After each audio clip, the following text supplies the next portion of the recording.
Todos hemos vivido la pandemia por el COVID-19, pero ¿se imaginan ustedes cómo se vivió una pandemia hace ya 100 años? Yo soy Walter y esto es Mementos del Gallo.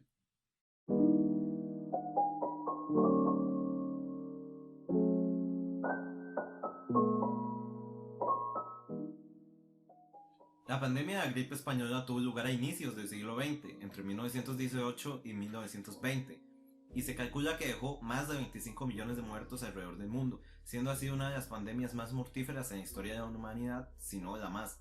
Además de que la cantidad de enfermos que dejó no es cuantificable a día de hoy.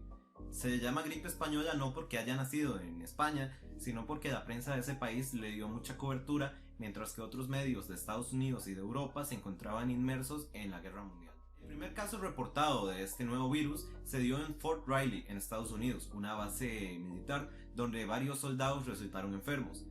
Por lo tanto, se especula que este virus nació en Estados Unidos. Justamente algunas teorías señalan algunas familias de granjeros que pudieron haber sido los portadores cero de este virus.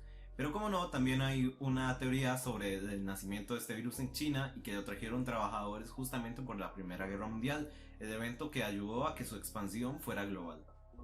El virus entró a Costa Rica con una lentitud bastante relativa debido a la aparente desconexión que tenía en ese entonces nuestro país con el resto del mundo, que pasaba nada más por los puertos de Limón y de Punta Arenas. El sistema de salud de esa época era para nada existente, ni siquiera merece ser llamado sistema de salud, y es que no había una atención médica como la conocemos a día de hoy. Es más, el sistema de cañerías y de desagües no existía, la mayoría de los baños eran de hueco. Además de todo esto, el acceso a las medicinas era bastante caro, y el agua potable era uno de los problemas más grandes que afrontaban las familias costarricenses.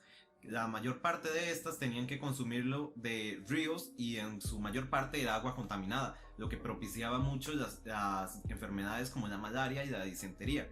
Las únicas familias que se podían permitir un filtro bastante rudimentario con piedra eran las familias más adineradas de aquel entonces, las oligarquías cafetaleras y todas estas, las cuales sí tenían un acceso a un nivel de salud bastante más alto que el resto de las familias trabajadoras. Además de que el ciudadano promedio de ese entonces no conocía mucho de salud ni tampoco de nutrición, y aparte, aunque conociera, no podía consumir ni siquiera la cantidad de proteínas necesarias. Muchos de los alimentos de esa época se basaban en arroz, frijoles y guineo majado. Es por esto que la mortalidad infantil y la esperanza de vida eran problemas bastante serios, y en gobiernos como el de Alfredo González Flores se dio bastante atención. Lastimosamente, después del golpe de Federico Tinoco y su posterior dictadura, estas leyes se fueron olvidando hasta que derrocaron a los Tinoco y entró el virus mientras Francisco Aguilar Barquero era presidente provisional de la República. Así se comenzó a diseminar por el territorio nacional. Para ilustrar la llegada del virus a nuestro país, he querido seleccionar 3 periódicos de la época en los cuales encontraremos información bastante interesante. Estos son La Prensa, El Heraldo y El Diario de Costa Rica. Comenzando con algunos reportes interesantes, tenemos este ejemplar de La Prensa del 3 de febrero de 1920, donde llega desde Estados Unidos mediante cable información bastante preocupante acerca de la pandemia, donde se reporta más de 1222 muertos solamente de influenza, además de algunos otros por neumonía en lugares como Chicago.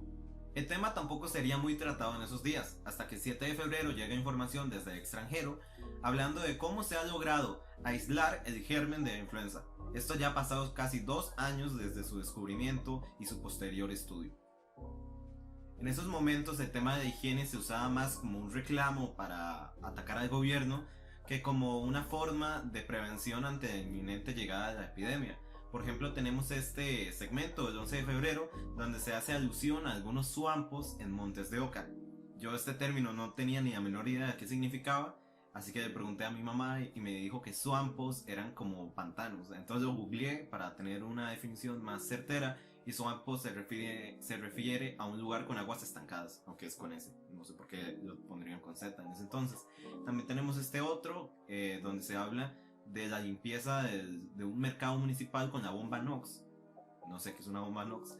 Y que se dice que además de encontrar muchos restos de verduras, se encontraron restos de pescado y de carnes putrefactos. Eso es para darnos una idea de la limpieza o la higiene que existía en esta época. Los aires de pandemia se comenzaban a acercar a nuestro país, y ya para el 17 de febrero había más que una poca preocupación por parte de la población. Así que tenemos este ejemplar de 17 de febrero del diario El Heraldo, el cual era un diario puntarenense, donde se deja leer lo siguiente. El puerto está sano y alegre. Como si se siguiera determinada consigna, de vez en cuando se hacen circular en el interior de la República noticias espeluznantes relativas a la salubridad del puerto. Nunca ha estado Punta Arenas tan sano como ahora. De los veraneantes nadie se ha enfermado, ni siquiera de leves calenturas, porque la naturaleza se encarga de demostrar con hechos las falsas imputaciones que se hacen a la salubridad porteña. Hacer la propaganda fundada en la insalubridad del puerto es ridículo. Cada una de las personas que nos visitan al comunicar a sus familiares, a sus amigos o a sus conocidos las impresiones que reciben, se deshacen en elogios, que muchos agradecemos, y que demuestran no solo que la naturaleza se manifiesta pródiga en salud, sino también que aquí sabemos cómo atender a como se merecen a todos los pacientes. Si nos propusiéramos publicar el cuadro de las defunciones ocurridas en estos meses, y lo hemos hecho, se observaría el fenómeno de que nunca ha sido más bajo el porcentaje. Es pues tarea infructuosa pensar que con noticias carentes de verdad se le pueda quitar al puerto la predilección que por él sienten quienes vienen a vivir entre nosotros. Saben que viven en su propia casa, respiran su mismo aire, hablan su mismo idioma y son objeto de las atenciones francas y sinceras que Punta Arenas tributa a quienes quieren a Punta Arenas. Además, tuvieron bien en escribir en su ejemplar del 20 de febrero este otro artículo refiriéndose al tema de la pandemia. La salubridad del puerto, lo que dicen los señores médicos. A la consulta que se les hizo respecto al estado sanitario de Punta Arenas han contestado los señores médicos así. El señor don Amadeo Bosa McKellar, secretario de la Honorable Corporación Municipal de Punta Arenas. En contestación a su muy a tanto oficio de hoy, tengo a bien comunicar a usted que el puerto de Punta Arenas goza a la hora de un estado sanitario de la mejor que se puede obtener. No hay enfermedad epidémica de ninguna clase, y ni las enfermedades propias del lugar se han hecho sentir este año. Esperando dejar satisfechos sus deseos, quedo muy atento. Con esto podemos apreciar un poco cuál era la forma de ver de estos dos diarios que ninguneaban de alguna manera la pandemia y sus efectos. Otro diario que más bien fue acusado de lo contrario fue el Diario de Costa Rica, el cual fue justamente por la prensa acusado de ser muy alarmista. Cabemos encontrar también esta nota bastante curiosa del director del Hospital de Limón, que en ese entonces era propiedad de la United Fruit Company, donde se dejaba ver lo siguiente. La epidemia de influenza, datos de diversos lugares del país. Telegrama de Limón, 24 de febrero. A presidente del Consejo Superior de Salubridad, la epidemia de influenza que existe en Limón no reviste carácter grave. Hemos visto muchos casos, pero todos benignos. Esta epidemia no es nueva, el año pasado se presentó igualmente. Solo en el hospital de esta ciudad se trataron a 2.542 enfermos de influenza, ninguno de los cuales murió. Los casos fatales de la actual epidemia han ocurrido en enfermos complicados, además con malaria. No vemos ningún motivo de alarma. Los médicos y la medida que se impone y que nosotros aconsejamos es reorganizar la higiene de la ciudad, que es en gran parte la higiene del país. No podríamos reconsiderar el abandono que existe al respecto. Luis P. Jiménez y Luciano Peche. Solamente unos días después de estas publicaciones donde se trataba el virus de benigno y se hablaba de que ya se habían curado a más de 2.500 personas, vemos este alarmante titular en el Diario de Costa Rica. En la provincia de Limón ha aparecido de modo alarmante la influenza española. Esta mañana conversé en el hospital de Limón con el doctor Facio, quien me informó que había en aquel establecimiento de cuarentena 45 casos y que 4 de ellos habían sido fatales. Me dijo además que en la línea habían 80 casos y que el doctor Umaña por su parte tiene embargado todo su tiempo en la atención de muchísimos casos en la ciudad. El gobierno desea que mañana a las 8:30 de la mañana se reúnan los miembros de la facultad de la oficina del Ministerio de Gobernación con el fin de dictar todas las medidas pertinentes y de publicar inmediatamente una nota de instrucciones preventivas para el público. Si ustedes no tienen inconveniente, me será muy grato recibirlos en la Secretaría de Gobernación para celebrar la conferencia que la urgencia del caso demanda. El secretario del Estado en el despacho de Gobernación, Carlos M. Jiménez. Debido a la situación limonense y al avance de la pandemia en ese entonces, vemos que se crea el Consejo de Salubridad, ya que en ese entonces Costa Rica no tenía un órgano que regulara a materia de salud, como lo puede ser hoy el Ministerio de Salud, y no teníamos un ministro de salud que fuera el encargado de tomar decisiones acerca de epidemias y pandemias. Esta noticia fue bastante reseñada y diarios como La Prensa tuvieron que hacer eco de ello, y aquí se lee lo siguiente. Importante decreto para combatir la influenza.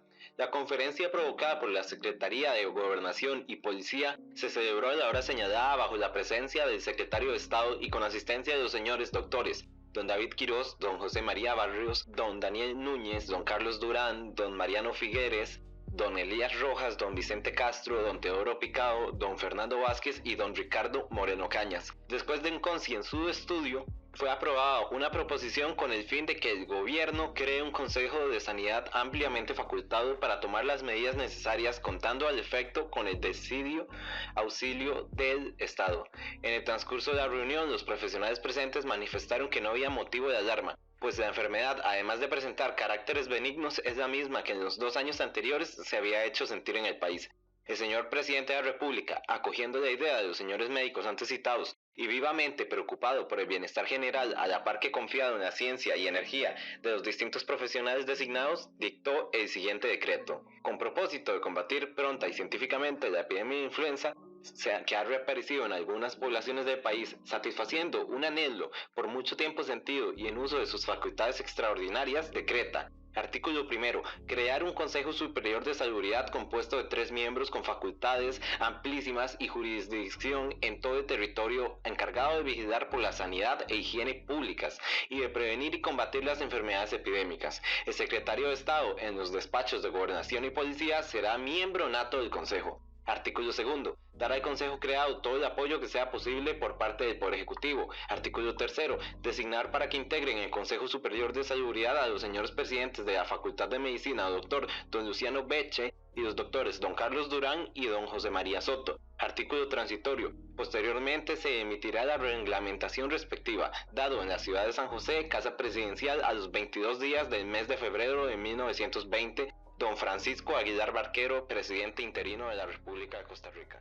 Ya con la pandemia entrada en nuestro país y con muchos casos, se comenzaron a poner medidas, pero que no tenían nada que ver con lo que hablamos ahora. Aunque se tenía conocimiento de que taparse con una mascarilla las vías respiratorias era bastante saludable y era una de las mejores opciones, esta no fue tan aplicada, o por lo menos no hay tantos registros de esto.